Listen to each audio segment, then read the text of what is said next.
स्वागत है आपका आज की चाय पे। अंकिता पे मैं पॉडकास्ट बनाना चाह रही थी, पर एक के बाद एक ऐसे एपिसोड हो रहे थे कि मैंने सोचा ठीक है, जब सब कुछ देख लूँगी समझ में आ जाएगा कि हाल फिलहाल में क्या इक्वेशन है विक्की की और अंकिता की। Because I really wanted to know कि विक्की को ये सब जब पता लगेगा तो उसका रिएक्शन क्या होगा। मुझे तो जेन्युइनली लगा कि शायद विक्की का रिएक्शन कुछ ऐसा होगा कि मेरे पापा ने जो भी कहा, हो सकता है दैश में कहा हो, ठीक है मैं जाके बात करूँगा, नहीं नहीं ऐसे वो नहीं कह सकते, आई कैन अंडरस्टैंड, मैं तुम्हारी मॉम से सॉरी बोलने को तैयार हूँ। But he did not even shy away from saying the fact, from justifying all that his father said to Ankita's mother. ये बात तो दिखाई नहीं थी, पता नहीं अब मैंने मिस कर दी कि अंकिता की मॉम को ये भी बोला विक्की के फादर ने कि आपकी औकात क्या है। बिकॉज जब अंकिता ने बताया विक्की को बाद में, जब करण ने कन्फ्रंट करा था और बाद में जाके बात बताई, तो आई वॉज लाइक है इतना बोल गए वो, और ऐसा वो बोल कैसे सकते हैं। नहीं मतलब हाँ मुझे पता है, उसे किसी ने कहा भी था that you are too idealistic sometimes. और ये सब बातें देख देख के कि बिग बॉस के घर में भी आज ये ऐसी बातें हो रही हैं, सास वैसी ही सास है जैसी सास भी कभी बहुती में थी, सब कुछ वैसा ही हो रहा है, बस बैकग्राउंड म्यूजिक की कमी है, धीम ताना ना ना ना दे रे ना दे रे ना देने धीम, यही बस एक कमी रह गई थी। वरना विक्की की मदर ने कोई कमी नहीं छोड़ी है घर के अंदर या घर के बाहर अपनी बहू के इज्जत की धज्जियां उड़ाने में। जो विक्की के पापा ने करा वो तो किसी लीग में बात आती ही नहीं है। पता है क्यों? Because it is unacceptable to another level. क्योंकि ठीक है उनको एक बात बुरी लगी, वो बात करने जा रहे थे, वो ये बात शेयर करते कि नहीं मुझे अच्छा नहीं लगा, इस तरीके से बहू को नहीं करना चाहिए था, वो अलग चीज़ होती। पर वैसे एक बात है, अपने बेटे की हर गलती को वो नज़रअंदाज करते आए हैं। बेटा जो है वो किस तरीके से बिहेव करता है दूसरी लड़कियों के साथ हमने देखा है, ये बात ढकी छुपी तो नहीं है। वो उंगली वाला इंस्टेंस जो है वो कोई नहीं भूला है। पर जब विक्की के फादर की बात आई तो उनको सिर्फ और सिर्फ अपनी ही बहू की गलती दिखी। और उससे भी बुरा ये था कि अंकिता की मदर जो ऑलरेडी एक बहुत बड़े दुख से अभी उभरी भी नहीं थी, अंकिता के फादर हाल ही में गए, तो ये कहना कि क्या अंकिता की मदर भी ऐसे ही अपने हस्बैंड को जूतों से, जो भी बात थी मैं पूरी भी नहीं करूंगी बिकॉज मुझे अच्छी नहीं लगी सुनने में, तो बोलूंगी। और ऊपर से ये औकात वाली बात कहनी, नहीं इतना बड़ा इंसान को किसी को भी अपने आप को नहीं समझना चाहिए। पैसे से बढ़ के रिश्ते होते हैं और रिश्ते से भी बढ़ के होती है अपनी इज्जत। और अगर कोई रिश्ता ऐसा है जब आपको लगे कि वो उससे हमारी इंसल्ट हो रही है तो उससे दूर हो जाना चाहिए। और ये बात मैं विक्की के लिए नहीं कह रही हूँ या विक्की के परिवार के लिए नहीं कह रही हूँ, ये बात मैं कह रही हूँ अंकिता के लिए और उसकी मदर के लिए। अगर अंकिता को परिवार समझा होता तो ये समझते कि वो मस्ती कर रहे थे एक दूसरे में, और ये हुआ है 2-3 बार हुआ है कि कभी विक्की ने कुछ देखे मारा, कभी अंकिता ने। तो हाँ ये मैं नहीं कह सकती कि बुरा नहीं लगेगा बिकॉज वो अपने बेटे के माँ बाप के नज़रिए से सोच रहे होंगे, but they should take it easy because जैसा कि बात क्लियर करी विक्की ने कि ये लोग इकट्ठे नहीं रहते हैं, पूरा परिवार विक्की और अंकिता के साथ नहीं रहता है। हालांकि विक्की तो ऐसे अंडर द बस थ्रो कर रहा था अंकिता को कि भाई तुम अकेली रहती हो, कितने दिन जाती हो, अरे आप भी तो उधर ही रहते हो और आप भी तो पूरे साल आपने कभी स्मार्ट जोड़ी करा है, कभी आप ये शो कर रहे हो, कभी आप कुछ शूट कर रहे हो, कभी कोई रील बना रहे हो अपनी वाइफ के साथ, तो आपने अलग से घर लिया होगा ना मुंबई में, इसी वजह से तो वो नहीं जाती है बिलासपुर। तो ये बात सारी की सारी पूरा ठीकरा उस पर फोड़ दिया अंकिता बहू नहीं है वैम्प है, वो गलत था। वहां पे विक्की को समझना चाहिए कि अगर वो नहीं जाती है तो सिर्फ वो अकेले नहीं जाती है, विक्की भी साथ में नहीं जाते हैं ना। बाकी विक्की जैन की या विकास जैन की कैसी सोच है, आज मैं विक्की भैया नहीं बोल रही because I am very serious, क्योंकि आज भी वही सोच है कि मैं तुम पे रोक टोक तो नहीं करता, परिवार वाले कभी मना तो नहीं करते कुछ भी पहनने से, नहीं मतलब ऐसा क्यों कहेंगे वो। She is an individual too ना। हाँ मुझे पता है बहू है, इज्जत रखनी है परिवार की और उसने रखी है, उसने ऐसा कुछ क्या करा है, मतलब शादी करी और उसके बाद आज जो भी शो करा विक्की के साथ करा है, तो वो तो विक्की को साथ साथ लेके चली है। वही पुरानी सोच दोहरानी कि हम रोकते नहीं टोकते नहीं। उस दिन अनुराग ने भी अपने एक पॉडकास्ट में बोला है विद भारती एंड हर्ष, जो रील आई थी मैंने देखी है, ही सेड कि आज भी मेरे फादर के सामने मेरी मदर जो है वो ऊंची आवाज में बात नहीं करती। नहीं क्यों, मतलब ये कौन से हम जमाने में रह रहे हैं जहाँ पे आज ये सोचा जाता है कि औरतें जो पहन रही हैं उनको वो पहनने देने में, या वो कुछ बोल रही हैं तो उनको वो कहने देने में हम एहसान कर रहे हैं। कोई एहसान नहीं है विक्की को और इसके परिवार को और हर एक ऐसे परिवार को जो ये समझते हैं कि बहू को जो वो चाहे पहनने देना या जो चाहे कहने देना या जैसे चाहे रहने देना, सच अ ह्यूज थिंग। तो मैं बोलूंगी ह्यूज आप लोगों ने बना दिया है। One of the scope of our fundamental rights which are envisaged under the Indian constitution does not only extend to men but it also extends to the women of India. तो जितना संविधान आदमियों को अधिकार देता है जीने का अपनी life without any unreasonable restrictions, उतना ही औरतों को भी देता है। पर मेन मुद्दा जो है वो अब मैं आप सबके सामने रखती हूँ, वो विक्की या उसकी फैमिली की सोच नहीं है, वो अंकिता का अपने लिए आवाज ना उठा पाना, या फिर मैं सीधे शब्दों में रखूं कि बार बार गिव अप करना on her stance, on her stand, और लिटरली मिन्नत करना, विक्की के चरणों में एकदम गिर जाना जो वो कल कर रही थी। विक्की ने उस टाइम पे थोड़ी सी भी मर्सी दिखाई? नहीं दिखाई। क्या विक्की पिघले? नहीं पिघले। He said that I am not Neil, but मैं ये बताना चाहूंगी विक्की भैया, नील को तो ऐश्वर्या लिटरली आपकी तरह ट्रीट करती है जैसे आप अंकिता को करती हो ना, पर नील वो भी सह के लेता है। आपको तो पैरों में पड़ी मिन्नतें करती हुई अंकिता भी नहीं ली जा रही है ना। तो नील के जो स्टैंडर्ड थे फॉर हिज वाइफ वो बहुत ही ऊंचे थे, आप उसका 1% भी नहीं कर पा रहे हो। एंड मैं ये नहीं कहती कि पूरी तरीके से गिव अप कर दो, अपना स्टैंड लो। And we can all see that Vicky भैया को अपना स्टैंड लेना आता है, पर कभी कभी मुझे लगता है कि हर एक पॉइंट में इवेंचुअली अपने आप को सही साबित करवाना through Ankita, by making her apologise, और वो भी मिन्नतें करती हैं, बार बार अपने घुटनों पे चली जाती हैं, वो गलत है। और वहाँ पे अंकिता को ज़रूरी था कि मेरी मदर के साथ ऐसा हुआ है। देखिए कुछ भी है, जो भी कुछ है वो विक्की और अंकिता के बीच में है, उनकी लड़ाई झगड़े हर हस्बैंड और वाइफ के बीच में होते हैं, पर मदर को ड्रैग कर लेना, और ये बात डिसाइड हुई थी जब घर से बाहर कि नहीं डिस्कशन होगा, तो अंदर थेरेपी रूम में जाके आंटी जी ने कड़कड़ कड़कड़ करके सब कुछ बोल दिया। हाँ विक्की बेटा के पापा ऐसे कहे तो ऐसे हुआ, तो मतलब वो खुद भी डर रही थी, उनके बातों से लग रहा था कि फिर भी उन्होंने बता दी। Whereas she should have avoided this. और कोई बोलेगा उनको नहीं पता ना कैमरा है, उनको शायद ना लग रहा हो ऐसा, क्योंकि उन्होंने तो इंटरव्यू भी ऐसे दिए कि जैसे कैमरा नहीं, आंखें बंद करके सोते हुए इंटरव्यू दे रही हैं।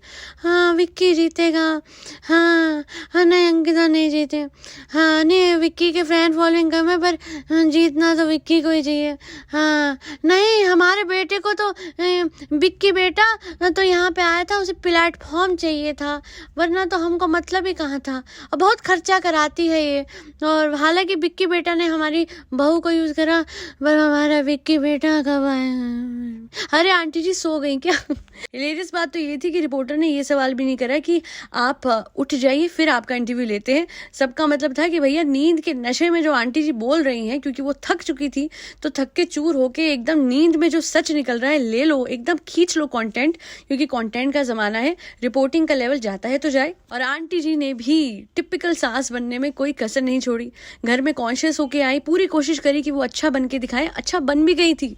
अगर वो बाहर वाले इंटरव्यू ना देती और घर में वो बात ना बोलती कि उनके हस्बैंड ने फोन करा है अंकिता की मदर को और ऐसा ऐसा बोला, तो बात यहाँ तक बिगड़ती ही नहीं।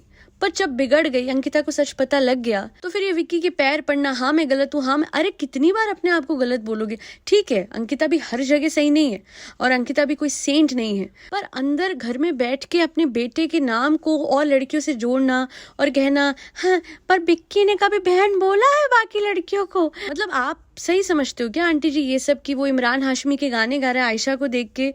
उस टाइम पे वो एपिसोड देख के आंटी जी ने ये बात भी बोली थी अभी लड़ाई में कि अरे हाँ विक्की बेटा को तुम ऐसे बोलती हो, अंकिता गाने गा रहा है, अब तुम तो पीछे पड़। अरे आंटी जी तो कोई भी बीवी पड़ेगी ना। आप सब बताइए कि कोई भी माँ अपने बेटे को देखेगी कि भैया बहू के अलावा किसी और लड़की के लिए ऐसा गाना गा रहा है, तो rather than guiding her own son कि बेटा ऐसा गाना मत गाओ, अच्छा नहीं दिख रहा है, वो ऐसी बातें बोल रही है कि अंकिता जेलस हो जाए उल्टा। और अंकिता ने बात विक्की से की भी थी, बट उसने मुंह पे आंटी जी के कुछ नहीं बोला। She was very polite and subtle. हाँ वो इंक्विजिटिव थी कि बाहर हो क्या रहा है, बिकॉज आंटी जी ना क्या कर रही थी, देखिए आप सबके सामने तो ये था कि आंटी जी कुछ बोल नहीं रही थी और अंकिता ने इंसिस्ट करके बातें निकलवाई हैं, पर सच तो ये था कि सार्केज्म में आंटी जी बहुत कुछ जता रही थी, और वो ये कहने की कोशिश कर रही थी कि अंकिता सही नहीं जा रही है, और बता भी नहीं रही थी कि क्यों। फॉर एग्जाम्पल उन्होंने बोला, जब अंकिता की मदर बोल रही थी कि हाँ बहुत अच्छे लग रहे हो, अच्छे कपड़े पहने, तो शी इमीडिएटली सेड, अरे तुम क्या बोल रही हो, अरे अच्छे कपड़ों का क्या है, इसका जबान से। तो वहां पे ऐसा लग रहा था कि she Singh everything, and yet वो प्रिटेंड कर रही थी कि भैया मैं कितने अच्छे से सब कुछ संभाल रही हूँ, मैं तो कुछ नहीं बोल रही, हमें कोई चुप बैठिए समधन जी, हमें विक्की बेटा और बहू के लिए कोई नया प्रसंग नहीं लिखना है। तो आप तो लिख रहे हो ना, और फिर अकेले में जाके आपने सब कुछ बोल दिया। तो आंटी जी सब कुछ सही करते करते बहुत कुछ गलत कर गई, और कारतूस से भरा हुआ बाहर जो वो इंटरव्यू छोड़ के गई हैं, let me tell you that will be one of the most difficult thing for Ankita to watch and to listen and to understand कि वो क्या कुछ कह गई है। उन्होंने नींद के बाहर भी बोला, नींद में भी बहुत कुछ बोला, पर उन्होंने जो भी बोला इतना बुरा। और अपने बच्चों को छोड़िए, अपनी बहू को छोड़िए, बाकी लोगों के लिए कैसी बातें, समर्थ का हाँ भैया चरित्र के लोग हैं। मतलब अपने बच्चे को बड़ा दिखाने के चक्कर में आप सबके कैरेक्टर की धज्जियां उड़ा गए। और मेन इशू पता क्या था, आंटी जी को आना ही नहीं चाहिए था। जो लास्ट टाइम हुआ था उसके बाद उनको भेजा ही क्यों? परिवार में कोई और नहीं था? कोई विक्की का ब्रदर होता, कोई भी और होता। विक्की के फादर के लिए तो मैं बोलूंगी वो नहीं आए, अच्छा ही हुआ, बिकॉज शायद वो अपना आपा खो देते अगर वो फोन पे इतना कुछ कह सकते हैं। अंकिता की मदर को, जब हम यूजुअली ये देखते हैं कि फीमेल जो रिलेटिव्स होते हैं उनसे ऐसे नहीं बात की जाती है, अगर वो उनको मुंह पे कह सकते हैं कि तुम्हारी औकात क्या है, तो ये बात अंकिता ने बोली है ना, तो फिर ये लगता है कि नहीं, अच्छा ही हुआ वो नहीं आए। पर आंटी जी का आना भी कुछ सही नहीं था। और विक्की भैया के लिए इतना बोलूंगी कि विक्की भैया जो हैं, he is truly a red flag. क्योंकि अभी मैंने एक ट्रेलर देखा है, वहाँ पे वो कह रहे हैं कि मुनव्वर से हाथ मिलाती हो, गले मिलती हो, मैंने कुछ बोला। आई गेस विक्की भैया शुड बी थैंकफुल कि अंकिता ने जितना सहा है उनका और उनके फीमेल फ्रेंड्स की दोस्ती इस घर में, मैं नाम नहीं ले रही हूँ किसी का, बट कोई थी जो इस घर से आउट हो चुकी हैं, उनके हवाले से बहुत बातें फैली थी। तो वहाँ पे मुझे ऐसा लगता है कि विक्की भैया को समझना चाहिए कि Ankita was so good in handling दो सिचुएशंस। आयशा ने तो करके भी बताया ना कि ऐसे ऐसे कर रहे थे आप, उंगली पकड़ के बैठे थे, फिर भी अंकिता ने ज़्यादा रिएक्शन नहीं दिया। अपने गलत को जस्टिफाई करने के लिए अंकिता का सही भी गलत कर रहे हैं, वो गलत है। मतलब मुनावर चलो बात कर रहा था ना अंकिता के लिए, इतना पीछे पड़ गए उस दिन, चलो जी वो बात हो गई, अब वापस से तो मुझे ऐसा लगता है कि है नहीं उनके पास अपने डिफेंस में बहुत कुछ, तो वो बात उस बात पे आ गई सीधा कि आप बिलासपुर कितने दिन गई, अरे ये बातें बाहर कर लेना, घर के उस पर बात करो ना। वो क्या था ना कि इतने गलत हो गए विक्की भैया और इतना गलत बोल गई उनकी मदर, और वो फोन वाली बात कि उनको समझ नहीं आ रहा था कि मैं ग्रिल किस पे करूं अपनी वाइफ को। और ऑलरेडी गुस्सा होता है ना कि ओ हो करण जौहर ने बोल दिया कि मेरी मदर ने ऐसा बोला वैसा, तो अपनी वाइफ पे गुस्सा निकाल रहे, बिकॉज वो डायरेक्टली करण जौहर को कन्फ्रंट नहीं कर सकते। तो वो मुझे लगता है कि गलत है ना, ये बहुत कन्वीनियंट बिहेवियर है। क्या पूरी दुनिया से हंसते खेलते रहते हो? 100 बार अभिषेक ने गाली दी होगी and still he got back to normal with him, but Ankita को he doesn't spare her. Ankita को तो अपनी सेल्फ रिस्पेक्ट देखनी चाहिए यहाँ पे, और मैं बिल्कुल नहीं कह रही हूँ कि सेपरेट हो जाए, पर she should literally take a stand very strongly, because any which ways तो बेइज्जती हर तरफ से हो ही रही है ना। तो अब अपने उस पे चलो यार, अपने सेल्फ रिस्पेक्ट को अपने हाथ में लेके चलो। इस तरीके से छूट मत दे दो किसी को भी कि कोई आए जाए आपको। और सबसे बड़ी बात है आपकी मदर को कुछ भी बोले, और उसकी mother, oh my god, she is such an angel, उन्होंने ये बात बाहर भी नहीं करी, वरना उनका दिल इतना दुखा होगा। वो अकेली थी, she was handling everything by her self, still उन्होंने अंकिता को नहीं बोला मेरी बेटी का घर ना टूट जाए। ये वही मजबूरी वाली सिचुएशन है जो आज से कई सालों पहले हम देखते थे। एंड आई एम शॉक्ड कि आज भी ये सब प्रेवलेंट है, कि आज भी कुछ नहीं बदला। बेटी मजबूर रहती है, माँ मजबूर रहती है, और जो एक इक्वल रिलेशनशिप होती है वो बिल्कुल एक तरफ भारी हो जाती है और हल्का हो जाता है स्टांस लड़की का, लड़की की इज्जत हल्की हो जाती है। और माँ जो है, या क्लासिक केस में माता पिता जो है, वो जमाई और जमाई के घर वालों की तरफ से बार बार बेइज्जती करवाते हैं, तब भी जब उनको पता है कि वो गलत है, कि उनका बेटा गलत है। मिन्नतें कर करके थक गई कल Ankita, even though she was not wrong, even though she did not get angry on her mother in law कि आपने मेरी मदर से ऐसे कैसे बात की, फिर भी वो है जो माफिया मांगेगी, because apparently as per her ये सब बातों से उसका घर टूट सकता है। इतनी भी क्या मजबूरी से जीना, ऐसा जीना भी क्या जीना। काश इंसान समझे अपनी वर्थ को, चाहे औरत हो चाहे आदमी, दोनों तरफ से मैं कह रही हूँ। जब नील को इंसल्ट करती थी ऐश्वर्या, मुझे पता है Aishwarya loves Neil and I have seen her crying for Neil, but जब वो मिसबिहेव करती थी हद से ज़्यादा, तो वो मुझे गलत लगी है।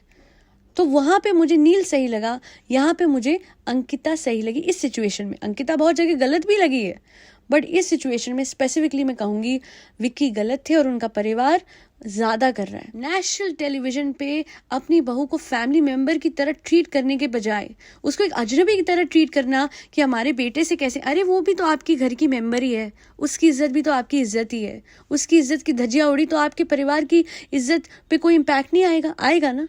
तो काश ये लोग समझे कि इसको अपनी बेटी की तरह समझे, तो शायद उस नज़रिए से सोच पाएंगे कि ये शो है जहाँ ये मियाँ बीवी गए हुए हैं और सारी लड़ाइयाँ जो अदरवाइज घर के 4 दीवारी में होती थी वो अब सबके सामने है। तो थोड़ा बहुत तो इन लोगों को बर्दाश्त करना ही पड़ेगा। और अगर इतना ही था कि सच बात है बंद मुट्ठी लाख की खुल गई तो खाक की, तो फिर आपको इस खुली मुट्ठी में भेजना ही नहीं चाहिए था। ये डिसीजन लेते टाइम ही अपने आप को स्ट्रांग करना था कि हमें कुछ भी देखने को मिल सकता है, we need to be strong.